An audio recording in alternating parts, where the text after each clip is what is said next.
E salve a tutti i lettori e lettrici di Star Wars Libre Comics, bentornate in una nuova puntata di Holocron Book Club. Ciao Raghi, ciao CF, bentrovati in questa calda serata.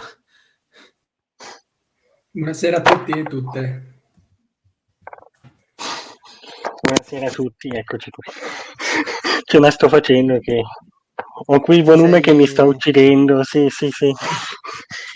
Vedete, Raghi non si è guardato a sufficienza dal castello di Vader e si è tagliato con la carta prima di iniziare la diretta. più volte aggiungerei. Quindi state attenti, mi raccomando. Oggi, in questa nona puntata di questa prima stagione di Holocron, andiamo a parlare di uno dei volumi che ci arroghiamo anche un po' il merito di aver contribuito a portare in Italia, o meglio, abbiamo spinto tanto, abbiamo chiesto a gran voce per tanti mesi, tanti anni, e finalmente è tra le nostre mani, ed è appunto, guardatevi, Dal Castello di Vader, qui ovviamente senza sovracopertina per non rovinarlo durante la lettura, e CF ci mostra anche con la copertina. Raghi, tu con lo Starlight domina la tua inquadratura. Un volume omnibus come non è presente neanche negli Stati Uniti, perché appunto lì è arrivato soltanto un volume che raccoglie le prime due miniserie, ma non anche il resto delle opere scritte da Cavan Scott e dedicate appunto a queste serie dell'orrore, queste storie dell'orrore raccontate intorno al castello di Vader su Mustafar. Quest'omnibus è quindi un'antologia di 3 miniserie e un paio di one shot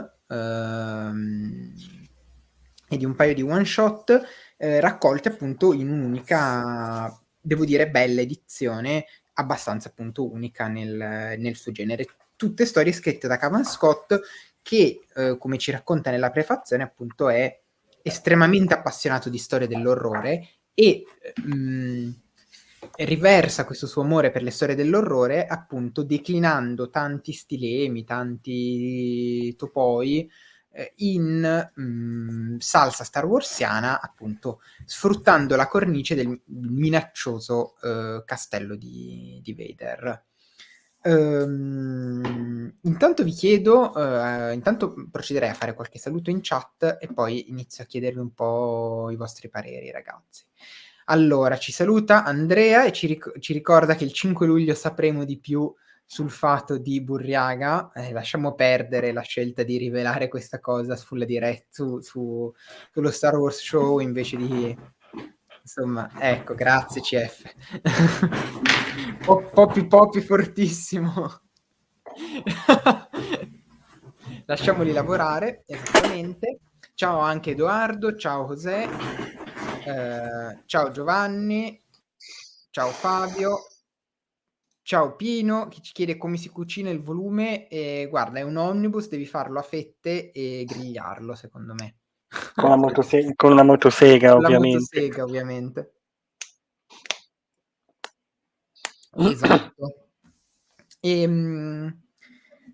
Vogliamo iniziare a dare un po' qualche impressione nostra su questo volume, in attesa di qualche commento dei lettori, va bene?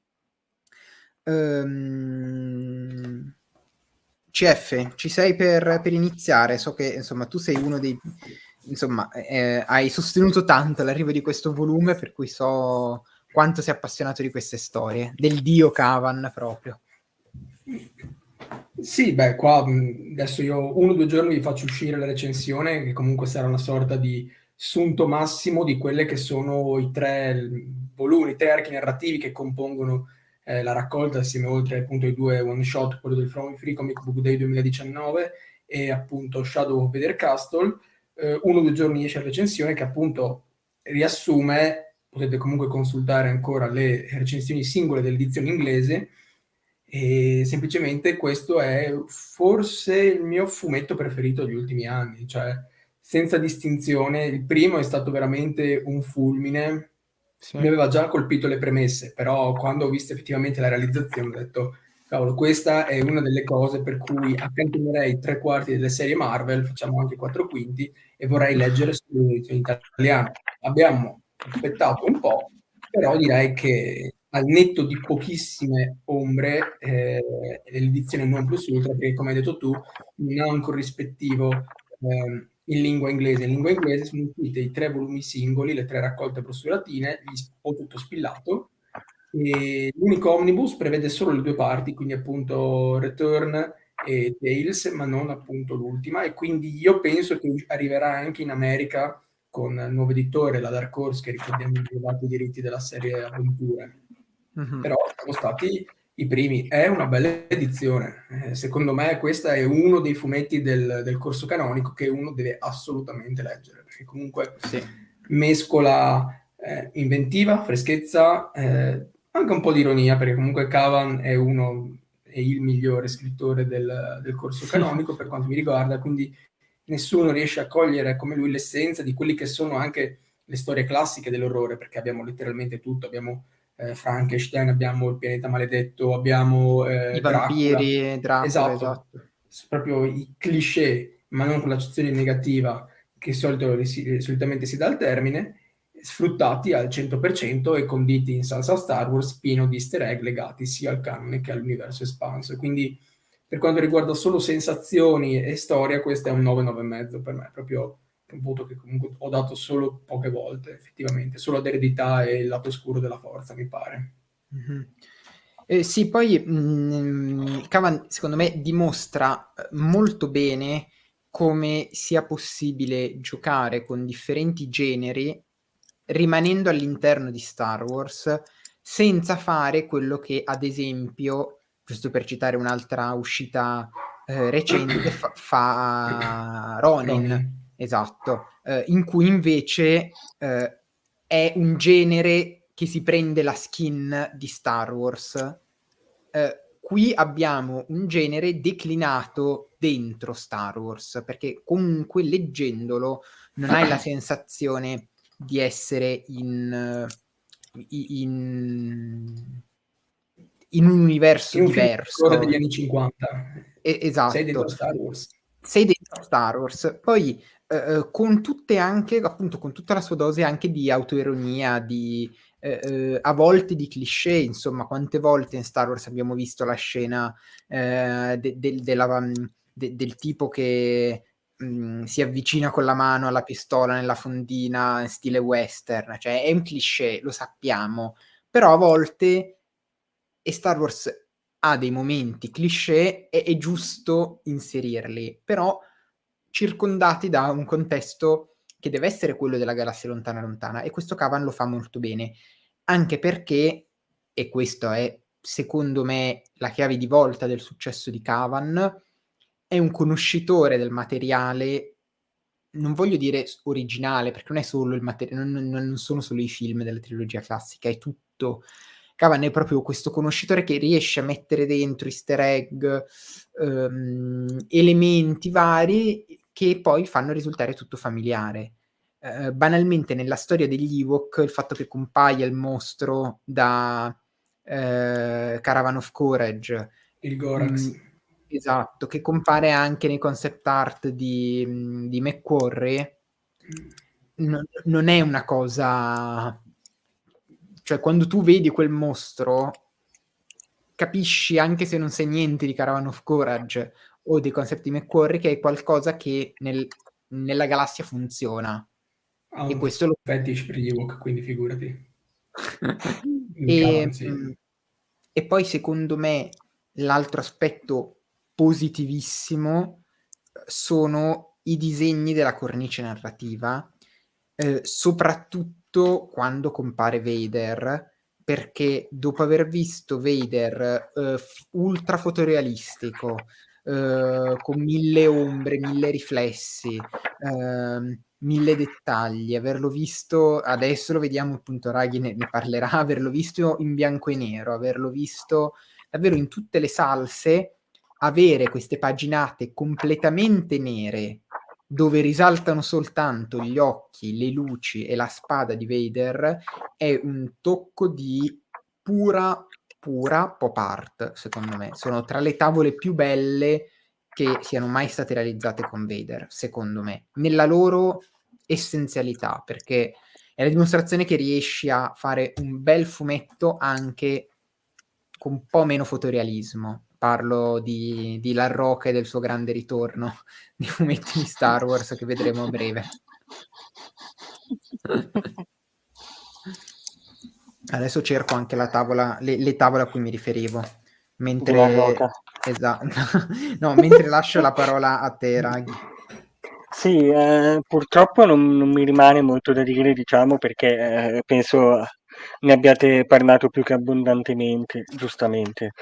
Diciamo che tra le cose che magari avete accennato meno, che più ho apprezzato è stata anche, diciamo, la varietà nei disegni, nei disegnatori, comunque possiamo dire applicate a personaggi, contesti e storie diverse. Alla fine lo scrittore, sempre Cavan, come abbiamo detto, è stato molto abile a svariare, al di là della cornice narrativa, tra stili e generi diversi, pur chiaramente essendo tutte storie dell'orrore. Però secondo me sono stati bravi, adesso non so se Cavan in sé o chi per lui a scegliere, sì, Questo è questa è molto bella. spettacolare, questo è Sì, sì. spettacolare. Sono stati comunque molto bravi a scegliere vari disegnatori per le varie storie e in qualche modo anche ad abbinare, secondo me, diciamo, i disegnatori ad alcune storie, cioè magari una storia che si prende un po' meno sul serio ha uno stile un po' più, forse da cartone animato, un po' più infantile, mentre quella mh, più, oltre ad essere dell'orrore, però ancora più, diciamo, come posso dire, non thriller, però più o meno ha uno stile ancora più aggressivo, diciamo. Poi sì, c'è sempre il solito Nick Brokenshire che quando si tratta di avventure e Cavan è sempre in mezzo. A me fa molto piacere perché lo apprezzo molto per quando si tratta di avventure inteso come fumetti, quelli che erano prima IDW e poi Dark Horse adesso.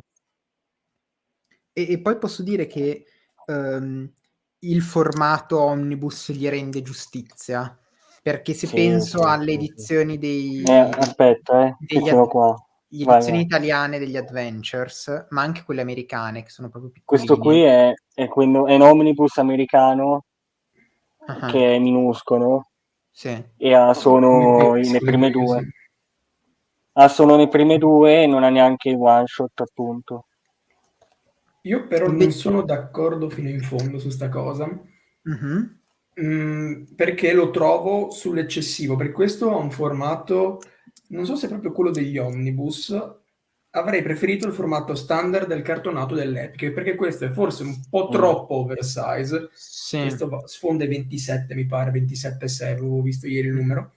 Forse un po' eccessivo, perché sarebbe secondo me andato meglio, infatti anche per una questione del costo, che io trovo forse l'unica pecca di questo elemento, si Mh-mh. poteva anche mantenere il formato cartonato. Poi se qualcuno ha gli omnibus, quelli appunto della serie Star Wars o anche semplicemente i Vader, cortesemente mi confermi l'altezza, però penso sia Sì, sì, sia proprio questo il caso. Sì, sì, Ecco. è E identico. allora sì, non Sì, c'erano sì. molte vie, però ecco, per forse il dettaglio che hanno questi disegni, forse il formato degli epic o del cartonati sarebbe stato, secondo me, il giusto compromesso, volendo Sì, proprio trovare il pelo nell'uovo. sì, forse il formato degli Epic e 5 euro di meno, se non Sì. 10, sarebbe stato la perfezione. Però ecco, anche questo, ecco, io non mi lamento, perché appunto secondo me ci sono alcune, soprattutto è un omnibus leggibile a differenza di altri. Sì. Va bene, io vi vorrei chiedere se c'è una storia in particolare che vi ha colpito, e poi penso a un'altra domanda che mi stava venendo in mente, ma adesso mi è sfuggita. Raghi, vai prima tu, che l'hai Sì, finito di ma leggere da poco. sì. Una su tutte, no, forse ce n'è qualcuna che mi ha colpito di più e qualcuna che mi ha colpito di meno, perché come dicevo prima, chiaramente alcune hanno un tono più infantile, soprattutto rispetto ad altre, che ha anche senso alla fine, perché comunque il target non è quello quello maggiore, anche se comunque tenderei personalmente io, ma sicuramente anche voi, a consigliare per tutte le età. A me sicuramente è piaciuta molto quella degli At con i disegni Nicoletta di Ballari. Di sì, Nicoletta. bravo, e anche devo dire quella dove c'è il mostro Simin Frankenstein, una maledizione di Tarkin mi sembra si chiami, che non trovo, ma era qua in giro. Dovrebbe essere in Return. Tales, ritorno, sì, Sì, mi sa sì, la seconda o la sì, terza. sì, è Return. È in Return, sì. Sì, disegni di Kenny Jones. Che secondo me è quella che ha i disegni più deboli di tutto il Secondo me è volume. quello di Han Solo e della principessa di spine, che è nel primo Sì, volume. sì, concordo. Ah, ok, sì, sì, sì. Secondo me quella, concordo con CF su quella, i disegni più deboli di quella di Han Solo. Mhm. Ma dite Però, quella di Han Solo nel primo o Sì, nell'ultimo volume? Ah, primo, ok. Sì. non Tales. Che ha lo stesso disegnatore di Smuggler's Blues, del blues del contrabbandiere. Sì. Esatto, sì, quello forse è quello un po' più debole. A me è piaciuta moltissimo, proprio a livello di trama, quella col Conte Dooku in Tales, sì, Sì. perché insomma hai la possibilità di giocare su Dracula e su Christopher Lee, ed era un peccato non farlo e non avere qualcosa del genere, e quindi mi sembra proprio un bel omaggio, e anche la trama insomma a me aveva divertito, era qualcosa di interessante, anche vedere Dooku in difficoltà, diciamo, che non è una cosa che si vede diciamo così frequentemente all'interno di Star Wars. sì, E beh, poi poi Cavan più Dooku non può certo uscire qualcosa di negativo alla fine. no, infatti. E poi anche mi è piaciuto tutto il one shot di Shadow. Shadow mi è piaciuto molto, devo dire. Sì, dai, sì. Quindi questi sono i miei highlight. Poi vabbè, ovviamente ci sono 1000 easter egg, torna Jackson.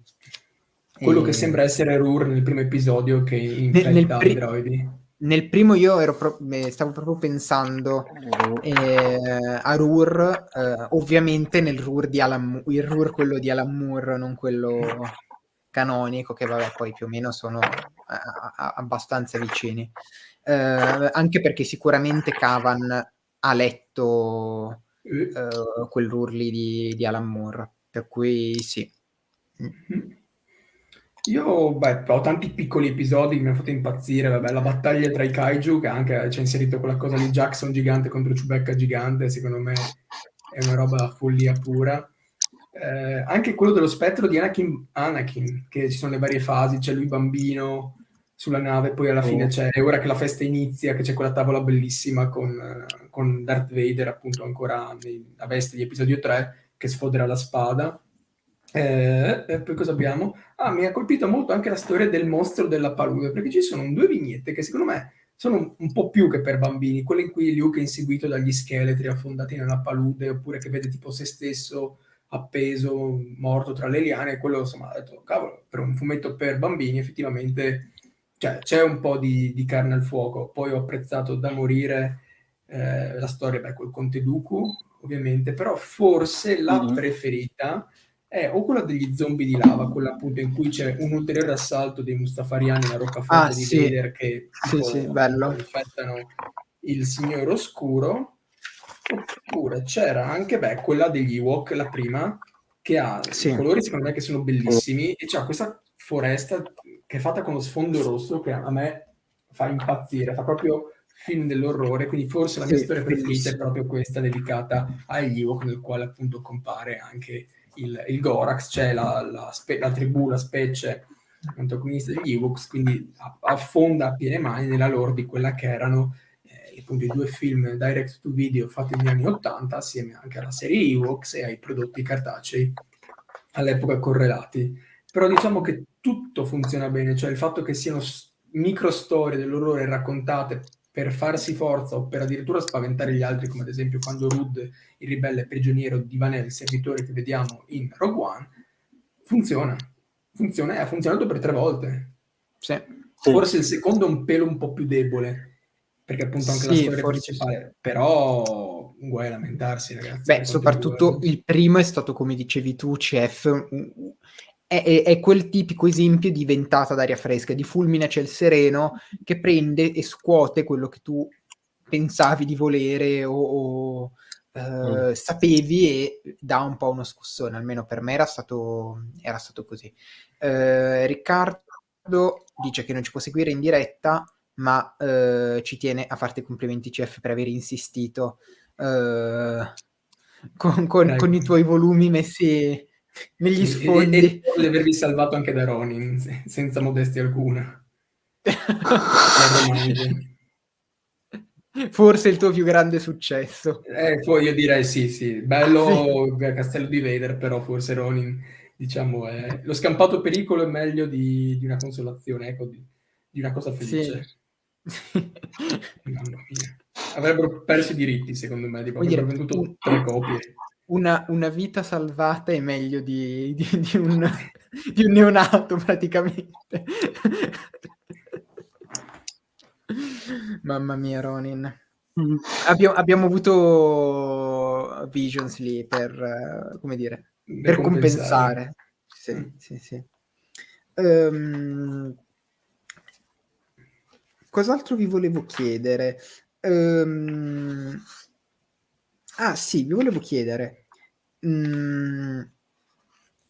che è una domanda forse un po' più commerciale, ma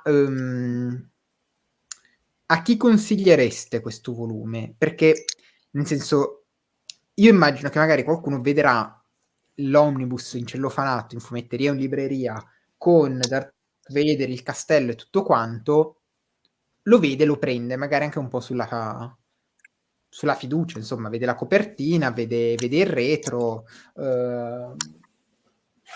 e lo prende magari aspettandosi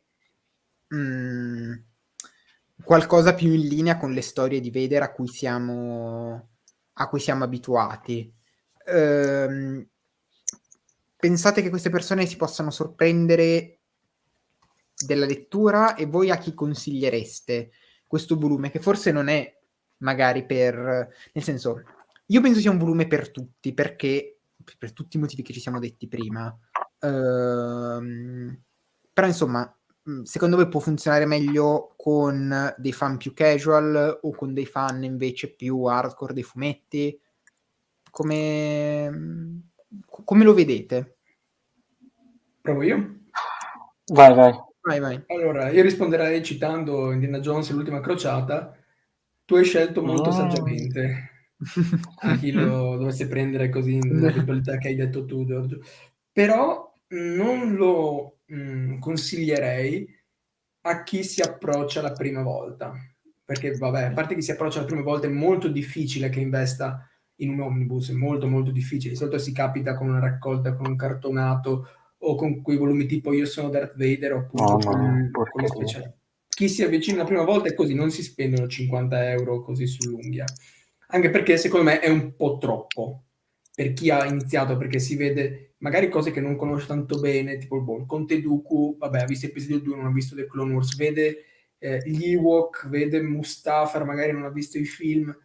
secondo me è un po' tanta carne al fuoco perché ci sono tante piccole storie. Magari uno appunto vorrebbe, come hai detto tu, vedersi solo vedere che fa svum svum con la spadina, come può essere magari appunto la serie il primo arco narrativo della serie di Camuncoli del 2017 di Soul.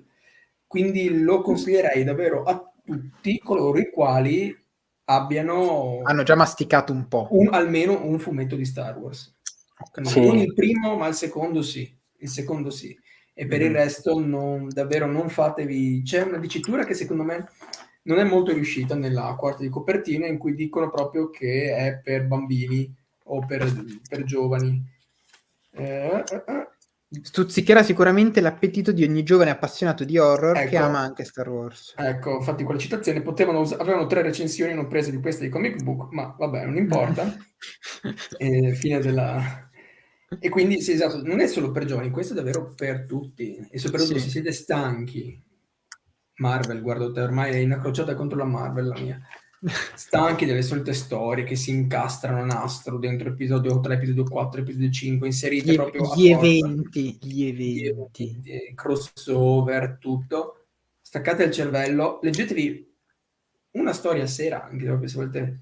Mandate, cioè, ma proprio senza pretese, senza dover far parte di un maxi evento che culminerà in non so quale ricomparsa e tutto qua, è semplicemente delle storie fatte e finite con personaggi secondari, perché appunto i personaggi, ricordiamo, Lina Graff è nata dalla primissima opera di Cavan Scott, che appunto per cui ha lavorato per la galassia lontana lontana, che sono gli Adventures in Wild Space, Che tu il gli hai volume portato. che gli ho fatto firmare il primo, sì, a lui assolutamente, che anche quello era non era un free comic book, ma era un free book day o tipo un'iniziativa speciale che appunto riguardava la lettura dei libri, che non so se l'hanno rilasciato appunto per la vendita, era appunto uno speciale che costava $1 e appunto ha ereditato l'archivio Graph, che ricordiamo sono anche quelli dell'Atlante Galattico, per chi è tra i fortunati possessori del volume giunti uscito nel 2018 forse, sì, 2018-2019, Sì. non mi ricordo. 2018. Un anno Era, dopo, sì, 2018. era Lucca 2018. Sì, Storica sì. Lucca 2018.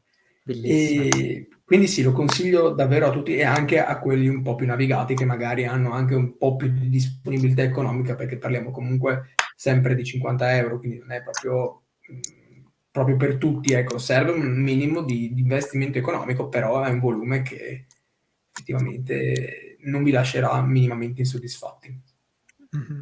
E poi penso che, e anche lì si vede l'abilità di Cavan Scott, cioè ti presenta dei personaggi secondari che poi alla fine sono un pretesto per raccontare le varie storie dell'orrore, ma comunque riesce poi a costruirti, no, a svilupparti una trama anche a livello di cornice. E anche Sì. quello secondo me è un altro merito, cioè tu ti leggi la tua storia ogni sera, ma comunque poi non è una pura antologia, ecco, hai una cornice che comunque è divertente, intrigante, eccetera, eccetera. E Raghi, secondo te? Sì, concordo con CF, tendenzialmente, appunto, purtroppo secondo me, posto che io personalmente non ho particolari problemi con edizioni in quanto a omnibus o altro, cioè non ho mai disprezzato gli omnibus, mi tocca ammettere, o altro, però il difetto è secondo me che queste storie le consiglierei, come ha detto CF, a qualcuno di già un po' navigato che abbia già letto qualcosa, perché effettivamente se uno vuole un fumetto su Vader e ha visto magari solo i film e si legge come prima cosa questo, non so quanto possa andare avanti, sinceramente. Forse non è quello che si aspetta, ecco. Sì, sì, esatto, magari si Che aspetterebbe qualcosa più. sovraccaricano. Sì, si aspetterebbe sicuramente qualcosa più alla 2015 o 2017, secondo me. 2020, popi. No, no. Dopo faccio un appunto su sta cosa. E, ma consiglierei o appunto a qualcuno di già leggermente navigato oppure che ha magari non navigato però ha particolare interesse per quanto riguarda le premesse di questo omnibus e quindi prendendo appunto le premesse decide di imbarcarsi in questa lettura. potrebbe anche essere, oppure a un pubblico più giovane. E qui sorge il problema che un pubblico più giovane 50 euro di omnibus non lo prende. Quindi secondo me si sono giocati un po' una fascia un target originale a cui era rivolto il fumetto, È soprattutto in difficile da lingua maneggiare originale. per un bambino, questo per 10-12 Sì, anni, secondo me è un po' impegnativo. Sì, no, sì. decisamente impegnativo. Cioè, mentre i fumetti IDW in inglese, più che in inglese in americano, perché sono statunitensi IDW, sono appunto più piccoli per rimarcare l'edizione, più per un pubblico di età più giovane. Se tu me lo fai in italiano in omnibus, un bambino è difficile che non legga. No, ma oggettivamente, anche viste l'edizione, questo volume è stato fatto per noi. Sì, Dove noi siamo letteralmente noi. Sì, Cioè, quello sì, solo che non trovo un problema nel momento in cui, se tu mi chiedi a chi lo consiglierei, io lo consiglierei anche a un pubblico più giovane, che certo. però probabilmente farà fatica a fruirne sia per il prezzo che per l'edizione. Poi in realtà a me personalmente va benissimo l'omnibus, non ho assolutamente nessun problema e anzi, forse avere un cartonato Epic, forse poteva anche starci, un cartonato normale magari così grande, non so quanto, perché dovrei vedere il numero di pagine, ma sarebbe stato ben più grande di Canon, penso. Sì. Sì. Canon Quindi 6+6. forse sarebbe stato un po' troppo come cartonato Un Epic. normale. Sì, Epic sono no, 18 Epic, numeri. doveva Epic. essere Epic, sì. Quindi forse Epic sarebbe stato il compromesso migliore, poi non lo so. Quindi secondo me Così, così. si sono giocati con una fascia di pubblico, non lo so, non leggeranno nelle mani dei genitori, altrimenti Sì, non so. diciamo, immagino di sì. Adesso penso che in realtà la prossima domanda possa rispondermi più che altro Raghi, però non so Sì, quanto è sul ho pezzo. paura. Però Un po' paura. penso più, cioè sono sicuro più lui che CF. Hai già letto le nuove storie dell'orrore? Sì, Cioè allora, quelle relative a Rancor Spit? Tales from Rancor Spit? Tales from the Rancor Pit, Rancor Pit, sì. Sì, l'ho letto, Dire, seco- rispetto a queste, non come... è, secondo me c'è un po', diciamo, secondo me il livello è un pochino più basso in generale. Mhm. Manca un po' l'elemento di Vader, cioè non so come dire, in la tana del Rancor che praticamente non si vede, cioè non c'è il Rancor quasi nelle storie. Boba Fett c'è, Eh, Melody? oddio, non mi ricordo. Non mi Ma Boba ricordo Fett... Quell'acqua. non mi ricordo. Se Secondo non te lo me ricordi vuol dire che non era il vero Boba Fett comunque. non mi ricordo. No, sì, secondo me sono un po' la premessa. Le storie non sono brutte, anzi, i disegni non sono brutti, anzi, cioè secondo me a livello comunque sono più o meno queste, la premessa generale, soprattutto la cornice narrativa, non è a livello di quelle su Vader, cioè secondo me diciamo Vader, Castello, Vané, eccetera, Sono più non possono intriganti. essere, sì, ma non possono neanche essere rimpiazzati così tanto da Jabba e Bib Fortuna, Sì, cioè, certo. detto chiaro e tondo. Io Ho più, non li ho letti, ma la mia sensazione era questa. diciamo, sto fremendo nell'attesa di le storie della Morte Nera, che Mhm. comunque hanno Vader, l'imperatore Tarkin già in copertina, quindi non so, secondo me sono un giusto compromesso per non riproporre ancora l'identico concept della fortezza di Vader, fare qualcosa di nuovo, però molto più simile rispetto a Natana del Rancor, diciamo così. Vedo Spero ora la che... storia dei cloni di Palpatine, cosa tira fuori, perché sicuramente sarà una storia dei cloni, tipo che vogliono prendere il posto del vero Palpatine, secondo me si mette una roba del genere, cazzo. Spero che dopo Rancor Spit e Morte Nera ci sia Tales from Exegol. Beh, non è... Ma arriverà. Ci sarà prima Dipende se Tales glielo from fanno Starkiller fare o... Base con Kylo. E... Vabbè, Ah, sì. E Ose ci chiede una Kaino domanda. che fa gli scherzoni ad Axe. Così canonizzano Proprio perso. Millicent, sai, la gatta di Axe. È vero. Quella... Mamma mia. Bei Oddio. temi, eravamo felici comunque. Pablo maledetto. E Ose ci chiede una domanda in cui cioè è impossibile dare una risposta, ma ci chiede: tra questo omnibus e quello di Afra? Questo perché è più economico e io, sapete, io amo Afra, però Dottoressa Afra è una serie, ora non voglio dire come tutte le altre, però tutto sommato sì. Cioè, È un po' una serie, incostante, questo è costante invece. esatto, è una serie anche un po', esatto, un po' incostante, ed è una serie Marvel con le sue problematiche che a volte si trascina, ci sono gli eventi, tutto quanto. Questo è un unicum, è qualcosa di diverso. Secondo me dare priorità a questo. Assolutamente. Anche perché come tutte le cose che hanno un nome Vader è possibile, non so se ci sia l'assalto alla diligenza, però come tutte le robe che hanno un nome Vader sapete che vanno esaurite un po' più velocemente. Non dico che finiranno domani o dopodomani, però se un domani volete recuperare Afra è più facile recuperare Afra che Vader un domani. Ecco, sì. tutto qui. Esatto. Banalmente anche l'omnibus di Star Wars 1 è sempre è ancora disponibile, o comunque ci sono state è stato reso nuovamente disponibile in tanti anni. Invece gli omnibus di Vader a un certo punto diventano esauriti e Sì, volano via Vader, e bisogna aspettare. il primo di Vader è andato esaurito, è stato esaurito per un qualche mese, diversi mesi.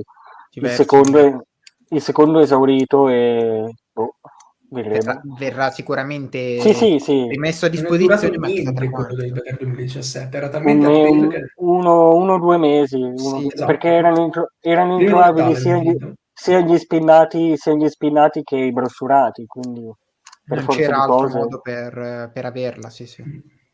E questo magari non così tanto, però ecco... Ha No, dato sì, Vader in copertina. Esatto. dipende anche quante Copie copie hanno stampate. stampato.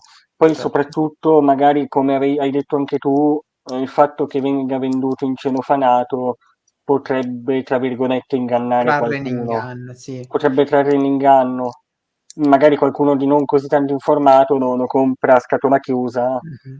poi magari gli può Poi costa piacere come non 50, piacere. non 100 Sì, o sì. 75, e anche questo potrebbe attirare un pochino di più, perché alla fine dici, vabbè, Sì. insomma, prendo un bel volumone, ok, 50 euro non sono 75 e non sono sicuramente i 100 di Afra. Anche perché Quindi... Afra non lo compra il casual, mentre No, Vader lo compra, sì. esatto. Fra il casual lo comprerà quando fra 5-10 anni apparirà in una serie live action o in un film e andrà a ruba anche quello. Prima o poi succederà, però Sì, chissà quando. spero meno di 5 anni, devo dire, ma tanto. Beh, Boba Fett Diciamo che 2, Afra, sì, grazie. Sì, già Boba Fett 2, Alden, suo Tamo, Afra. Sì, Mamma mia. grazie. Vorrei poterci credere ancora così tanto. sì, esatto, Emilia, ormai non provo più niente, anche per dopodomani, sì, Emilia, non sento più Emilia nulla. ormai, Emilia Clarke ormai è una bloccata per Secret Invasion, adesso forse faranno una seconda stagione, E già che c'è. bloccata, già che c'è. Come l'assassino lì vestito di Bordeaux in Boba Fett, che Gli sicuramente era assassini della del rotta. vento notturno, mandati da Kira, Mamma mia. Pike orchestrati da Kira, vedrai che viene Mi sto... fuori. No, perché la colonna sonora sembra quella di La colonna Solo. sonora, mamma mia. Ma Certo che ce ne mi siamo vergogno solo di raccontate di aver pensato palle. certe cose. Io Ma mi vergogno solo di aver pensato. Cioè, ne siamo usciti, non so se più forti, ma sicuramente più Sì, disillusi. esatto. Era Che tutta una grande è quello che mi ha metafora. fatto diventare me, è vero, è vero. Sì. Alla fine siamo ma quello alla che fine, se tu mi metti Santi, poi io cosa devo dire? Cioè, nudi alla fine, perché se mi metti Santi poi... Non è Santi, perché non si conosce con Boba. Il vero Santan si conosce con Boba. Ma sì che si conoscono, lui sa che è stato nelle fosse dei gladiatori, Sì, ma hanno lo lavorato sa, assieme, non è che nelle fosse gladiatori hanno lavorato assieme loro. ma se sa chi è vuol dire che hanno lavorato Questo assieme, lo sanno. Santan che corre. No, probabilmente che anche Santi sa che lui non è il vero Boba Fett, quindi fa finta di non conoscerlo. Esatto, potrebbe essere così. Sicuramente. È un altro clone questo.